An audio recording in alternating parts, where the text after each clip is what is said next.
I know this is weird, doing a video for the second channel, but I wanted to empty my head about this. I know I'm a few days behind, but we might as well get it out there into the world. J.K. Rowling has got really awful timing.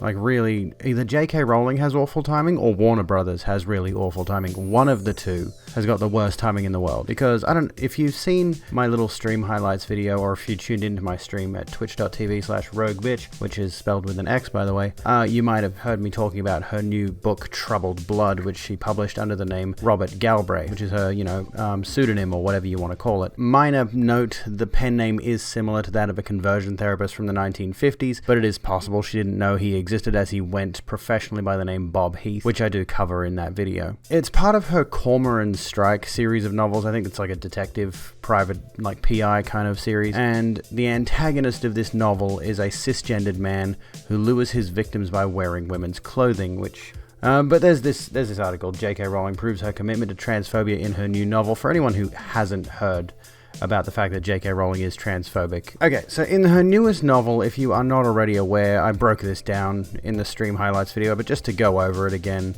Oh my god. Okay, I just realized something.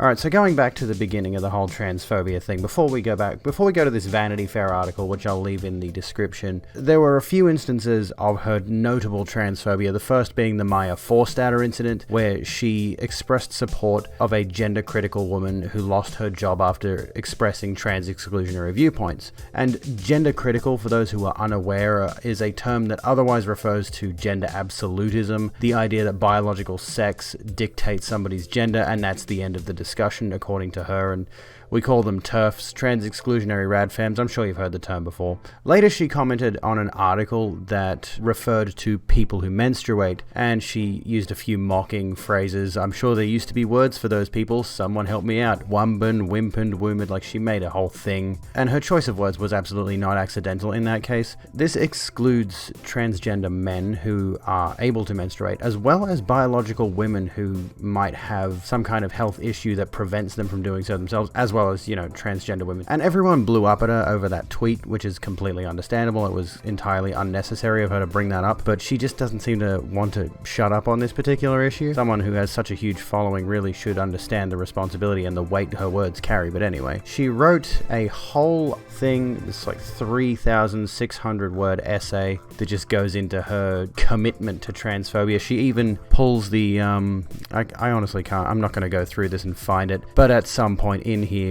so I want trans women to be safe, she says, but then she goes and continues to harp on about how much she does not like trans women, and we'll get back to the book in just a second, but it's worth noting that in this particular article she pulls the whole I have a trans friend thing, so, it's very facetious, but anyway. Okay, so her new book has just recently come out. It's called Troubled Blood, and if anyone has not already heard, it features an antagonist who is a cross-dressing serial killer, right? According to an early interview in The Telegraph, Troubled Blood, the fifth installment in Rowling's Cormoran Strike series written under the pen name Robert Galbraith, deals with the cold case of a woman who disappeared in 1974 and is believed to be the victim of Dennis Creed, a transvestite serial killer. Transvestite is considered an outdated and derogatory term for cross-dressing, which is not the same as being trans.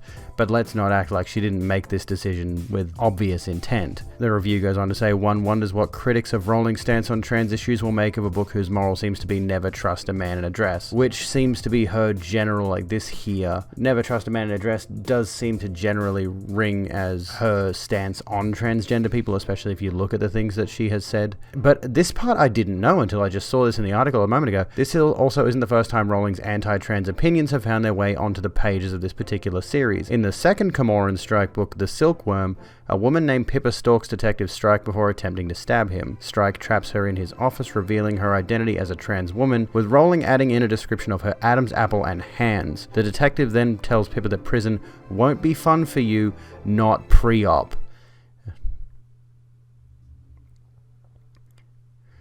Anywho, Rowling's representatives did not immediately respond to a request for comment. Now, I mean, I can understand maybe the character themselves is transphobic or something, but I mean, come on now. I did not know about this. That's incredible. So it seems like this particular series, this Cormoran Strike series, almost serves as a vessel for her transphobia, but I'm just speculating here. So yeah, as a result, she's drawn criticism yet again for this new novel based on her prior viewpoints, and she's made it very apparent she's chosen to create a villain around all these things. Also, around this book, Robbie Coltrane, I didn't touch on this in the actual stream the other night, but he expressed words of support for Rowling, and this kind of annoys me because he says that people accusing J.K. Rowling of transphobia hang around waiting to be offended, and I think the problem is more the words that this billionaire Karen continues to espouse. Yeah, he says, I don't think what she said was offensive, really. I don't know why. There's a whole Twitter generation of people who hang around waiting to be offended.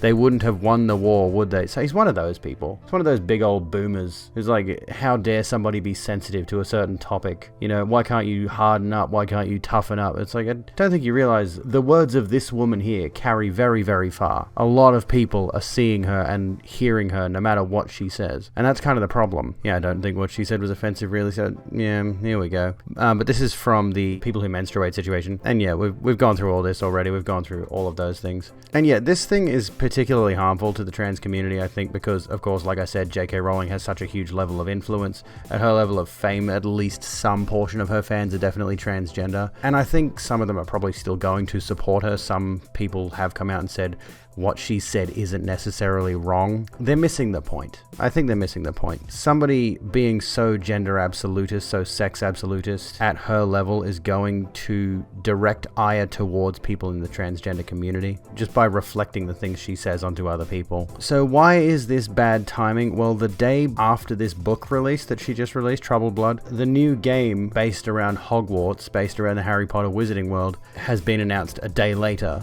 And we've got like an article here that goes into everything we know so far about it, screenshots, there's gameplay, I think there's a gameplay trailer or a cinematic trailer or something along those lines. It's set a couple hundred years before the books, and does this talk about let's see here. Yeah, here we go. Because, like, obviously everyone's upset at J.K. Rowling. People are like, is J.K. Rowling involved at all? In recent months, J.K. Rowling has made a series of transphobic remarks that has upset many longtime Harry Potter fans, making her connection to Hogwarts Legacy a significant question. The story of Hogwarts Legacy is an Avalanche creation, and on an FAQ on its website, WB Games says J.K. Rowling is not directly involved with the creation of the game. However, her extraordinary body of writing is the foundation of all projects in the Wizarding world, which is understandable. However, the issue now comes up that if you buy this game, at least as a new copy, like if you buy a pre-owned copy, it's not going to matter that much. But if you buy this game, you're not directly supporting J.K. Rowling, but invariably she is going to be making royalties from use of the intellectual property. She probably also received, an upfront payment for the license or something along those lines, I would dare say. And it keeps her intellectual property, it keeps the Harry Potter Wizarding world relevant, which of course supports her in any other ways. Like, I mean, let's be honest, as much as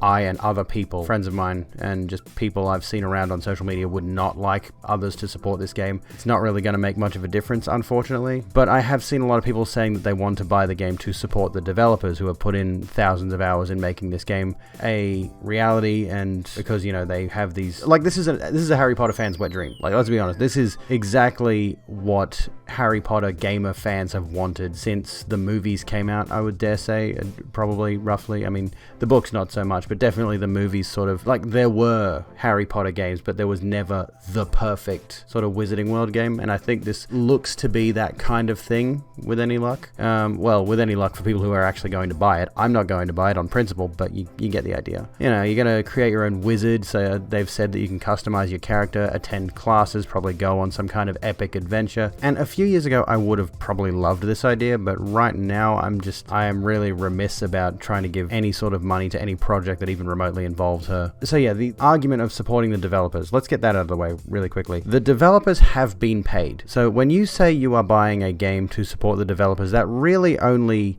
rings true if the developers are an independent studio. If there is a game coming out by a small team who are publishing entirely on their own via Steam or via PlayStation or Xbox Marketplace or whatever, who don't have a publisher behind them, and they're entirely relying on game sales. This game, all of the money coming from it is going into the coffers of Warner Brothers and Portkey Studios. I think it's the name, is that the name of the company? Portkey Games or something like that? It's going to the company. And yes, technically that money will probably be funneled back into development costs later down the line, but those developers are paid on salary. And quite frankly, knowing what we know about the state of the games industry, their salary is probably pretty pitiful. So no matter what, you're not really supporting them. A lot of that money is going to funnel up, not down. So a lot of executives are going to see the majority of that chunk of change that's inevitably going to come from sales of this game, because it's going to sell like hotcakes. I'm sad to say. Let's end on that note. Actually, at the end of the day, play what you want to play, read what you want to read. But it's incredibly difficult for me and quite a few others, it seems, to separate art from artist in this scenario, especially when you consider that she is so intrinsically tied to this intellectual property. Like, we've seen, for example, Notch disavowed from Minecraft because he's expressed some racist views, and because he's not tied to Minecraft financially anymore. I mean, he's a billionaire or whatever, so I doubt he cares, but a lot of people have made the joke that somebody else made Minecraft, and a lot of people try to make the same joke with regards to Harry Potter. Such and such other person made Harry Potter, but the reality is she's still the rights holder here, and you can't really separate art from artist in this scenario. So don't kid yourself, you're not supporting the developers. If you do decide to buy this game, go ahead. I'm not going to stop you. There's nothing I can do to stop you or anyone else can do to stop you, but just know that you're supporting a bigot. Can her being cancelled just stick already? I mean, I'd like that. That'd be good. Anyway, ciao.